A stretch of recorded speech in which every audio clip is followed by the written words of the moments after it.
ಸಾಮೂಹಿಕ ನಾಯಕತ್ವದಲ್ಲಿ ಕರ್ನಾಟಕ ರಾಜ್ಯ ರೈತ ಸಂಘ ಹಾಗೂ ಹಸಿರು ಸೇನೆ ಹಾವೇರಿ ಜಿಲ್ಲಾ ಘಟಕದ ವತಿಯಿಂದ ಇದೇ ದಿನಾಂಕ 26/9/2024 ಗುರುವಾರ ಜಿಲ್ಲಾ ಕಚೇರಿ ಮುತ್ತಿಗೆ ಕಾರ್ಯಕ್ರಮ ಹಮ್ಮಿಕೊಂಡಿವೆ. ತಾಲೂಕಿನ ಜಿಲ್ಲೆಯ ಎಲ್ಲ ತಾಲೂಕಾ ರೈತರು ತಮ್ಮ ಬೈಕ್ನೊಳಗೆ ಹೆಚ್ಚಿನ ಸಂಖ್ಯೆಯಲ್ಲಿ ಭಾಗವಹಿಸಿ ನಮ್ಮ ಅಹವಾಲನ್ನು ಅಲ್ಲಿ ಮಂಡಿಸ್ತಾರೆ. ಏನಪ್ಪ ಅಲ್ಲೇ ಅಂತಂದ್ರೆ, ಇದು ಇಡೀ ರಾಜ್ಯಾದ್ಯಂತ ನಾಳೆ 26ಕ್ಕೆ ಎಲ್ಲ ಜಿಲ್ಲಾ ಕಚೇರಿ ಎದುರಿಗೆ ರೈತರು ಹೋರಾಟ ಮಾಡಬೇಕು. ಅದರಾಗೂ ಮುಖ್ಯವಾಗಿ ಕುಲಾಂತರಿ ತಳಿ ಜಾರಿ ತರಕತ್ತಾರೆ. ಈ ಕುಲಾಂತರಿ ತಳಿಯನ್ನು ನಮಗೆ ತರಬಾಡ್ರಿ ಅನ್ನೋದು ನಮ್ಮ ಒತ್ತಾಯ. ಏನು ಕುಲಾಂತರಿ ತಳಿ? ಕುಲಾಂತರಿ ತಳಿ ಅಂದ್ರೆ ಈಗ ಎಕ್ಸಾಂಪಲ್ BT ಹತ್ತಿ. ಆ BT ಹತ್ತಿ ಟೈಪ್ ನಮ್ಮ ಟೊಮೊಟೊ ಇರ್ಬೋದು, ಸಾಸಿವೆ ಇರ್ಬೋದು, ಇತರೆ ಎಲ್ಲ ಆಲೂ ಇರ್ಬೋದು, ಮೆಣಸಿನ್ಕಾಯಿ ಇರ್ಬೋದು, ಎಲ್ಲ ಬೆಳೆಗಳನ್ನು ಕುಲಾಂತರಿ ತಳಿ ಮಾಡ್ತಾರೆ. ಹೈಬ್ರಿಡ್ ಬಂದ ಹಾಳಾಗಿವೆ. ಹೈಬ್ರಿಡ್ ಹೆಂಗ?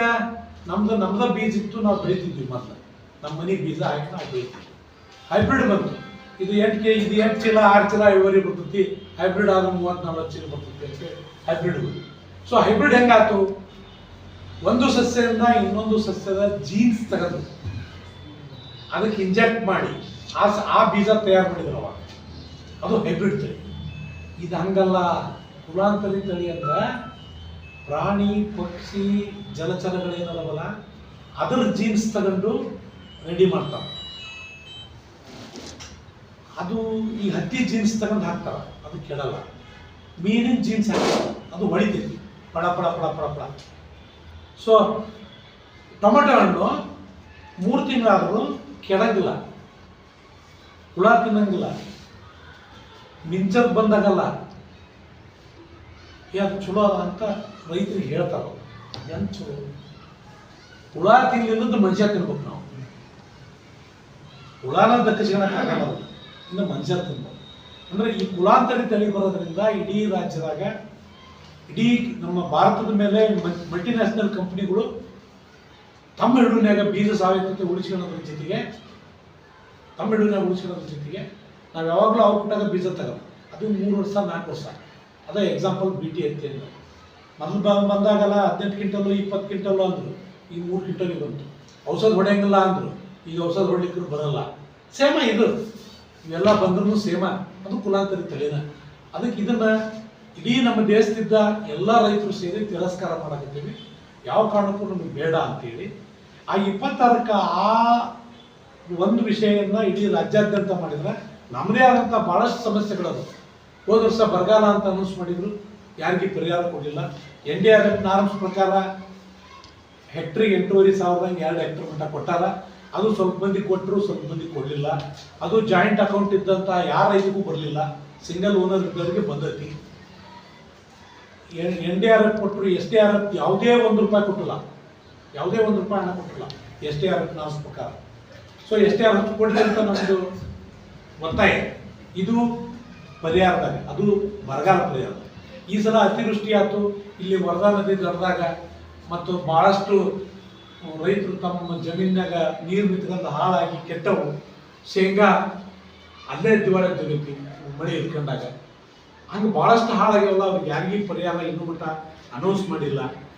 ಇವೆಲ್ಲದ್ರ ಜೊತೆಗೆ ಒಂದು ವರ್ಷ ಆಗ್ತಿರುತ್ತೆ. ಸೆಪ್ಟೆಂಬರ್ 21ರಿಂದ ನಿಂತದ್ದು ಏನು ಹೆಸ್ಕಾಮ್ ನಮ್ಗೆ ಹೊಸ ಬೋರ್ಗಳ ಕನೆಕ್ಷನ್ ಇಲ್ಲ.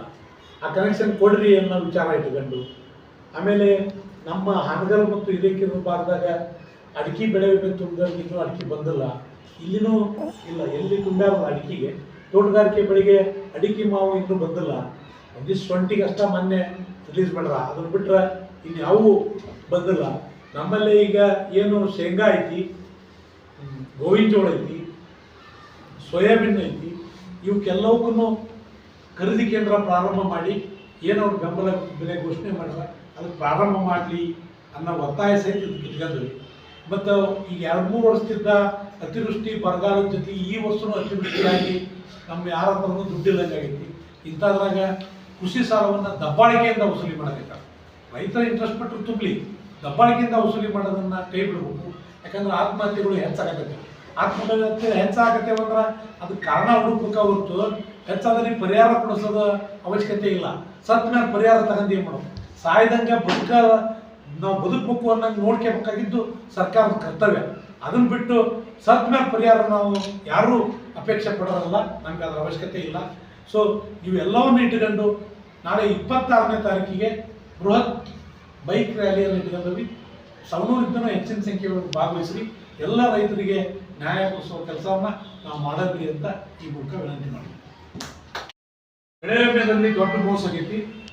ಆ ಬೆಳೆ ವಿಮೆ ಹೋದ ಸಲ ಬರಗಾಲ ಬಿತ್ತು, ನಮಗೆ ರೈತರಿಗೆ ಬರಗಾಲ ಐತಿ ವಿಮೆ ಕೊಡ್ರಿ ಅಂತ ನಾವು ಹೋರಾಟ ಮಾಡಿದಕ್ಕೆ 25% ಅಂದ್ರೆ 25% ದಿಢೀರ್ನ ಪರಿಹಾರ ಕೊಟ್ಟರು. ಆಗ 275 ಭಾಗನ ಈ ಕ್ಷಣಕ್ಕೂ ಯಾವ ರೈತನ ಅಕೌಂಟಿಗೆ ಹಾಕಿಲ್ಲ. ಅದು ಗಾಂಜಾಳ ಬೆಳೆದವರಿಗೆ, ಶೇಂಗಾ ಹಾಕಿದವರಿಗೆ ಅಷ್ಟ 25%. ಅದು ಪಂಚಾಯತಿ ಮೇಲಿದ್ದವರಿಗೆ ಬಂತ ಹೊತ್ತು ಯಾರಿಗೆ ಬಂದಿಲ್ಲ. ಇನ್ನು 75% ವಿಮಾನ ಕೊಡ್ರಿ ಅನ್ನೋದು ನಮ್ಗೆ ಇವತ್ತಿನ ಒತ್ತಾಯ ಐತಿ. ಸೊ ಈ ಬೆಳೆ ವಿಮೆ ಪರಿಹಾರ ಜೊತೆಗೆ ಈ ಬೆಳೆ ವಿಮೆಯನ್ನು ನಾವು ತಗೋಬೇಕಾಗೈತಿ. ಮತ್ತು ಈ ವರ್ಷನೂ ಭಾಳಷ್ಟು ಹಾಳಾಗಿದ್ದಕ್ಕೆ ವಿಮಾ ಪರಿಹಾರವನ್ನು ವಿಮಾ ಹಣವನ್ನು ನಮ್ಮ ರೈತರಿಗೆ ತಲುಪಿಸುವಂಥ ಕೆಲಸ ವಿಮಾ ಕಂಪ್ನಿಯವ್ರು ಮಾಡಬೇಕು. ವಿಮಾ ಕಂಪ್ನಿಯವ್ರದ್ದು ಇಷ್ಟ ಐತಲ್ಲ, ಗಂಟಕ್ಕೆ ಕೆಲಸ ಮಾಡಕತ್ತಾರ. ಯಾವ ಕಾರಣಕ್ಕೂ ದುಡ್ಡು ಕೊಡೋದು ಒಂದಾಗಿ ಸಣ್ಣ ಅಂಕಿಅಂಶ ಹೇಳ್ಬೇಕಂದ್ರೆ ಹೋದ ವರ್ಷ ನಾವು ಸರ್ಕಾರ, ರಾಜ್ಯ ಸರ್ಕಾರ, ಕೇಂದ್ರ ಸರ್ಕಾರ ಮೂವರು ಸೇರಿ ಬರೇ ಹಾವೇರಿ ಜಿಲ್ಲೆ ಒಳಗೆ 255 ಕೋಟಿ ತುಂಬಿರು. ಅವರು 125 ಕೋಟಿ ರೂಪಾಯಿನ ನಾಲ್ಕನೇ ಅಂತ ಕೊಟ್ಟಾರ. ಸೊ ಇನ್ನು 130 ಕೋಟಿ ರೂಪಾಯಿ ನಾವು ತುಂಬಿದ ಹಣದ ಅವ್ರ ಹತ್ರ ಇತ್ತು. 6 ತಿಂಗಳಿಗೆ 130 ಕೋಟಿ ರೂಪಾಯಿನ ಅವರ ಗುಣ ಮಾಡಕತ್ತಾರ. ಬರೀ ಆ ಹಣದಾಗ 65 ಕೊಡ್ಬೇಕು ಅಂತ ಲೆಕ್ಕ ಮಾಡ್ರ. ಆ 65 ಕೋಟಿ ರೂಪಾಯಿ ಕೊಟ್ರ ನಮ್ಮ ರೈತರಿಗೆ ಮುಟ್ತತಿ. ಅದಕ್ಕೆ ವಿಮಾನವನ್ನು ಕೂಡಲೇ ಕೊಡಬೇಕು ಅಂತ ನಾವೆಲ್ಲರೂ ಸೇರಿ ಈಗ ನಾಳೆ 26ಕ್ಕೆ ಇದನ್ನ ಒಂದು ಬೃಹತ್ ರ್ಯಾಲಿ ಮುಖಾಂತರ ಹೋರಾಟ ಮಾಡೋಣ, ಎಲ್ಲರಿಗೆ ವಿಮಾ ಕೊಡ್ಸೋಣ ಅಂತ ಹೇಳಿ ನಾನು ಮಾತು ಮುಗಿಸ್ತೇನೆ. ನನ್ನ ಹೆಸರು ಮಲ್ಲಿಕಾರ್ಜುನ್ ವೀರಣ್ಣ ಬಳ್ಳಾರಿ ಅಂತೇಳಿ ಜಿಲ್ಲಾ ರೈತ ಸಂಘದ ಕಾರ್ಯದರ್ಶಿಯಾಗಿ ಕೆಲಸ ಮಾಡ್ತೀನಿ.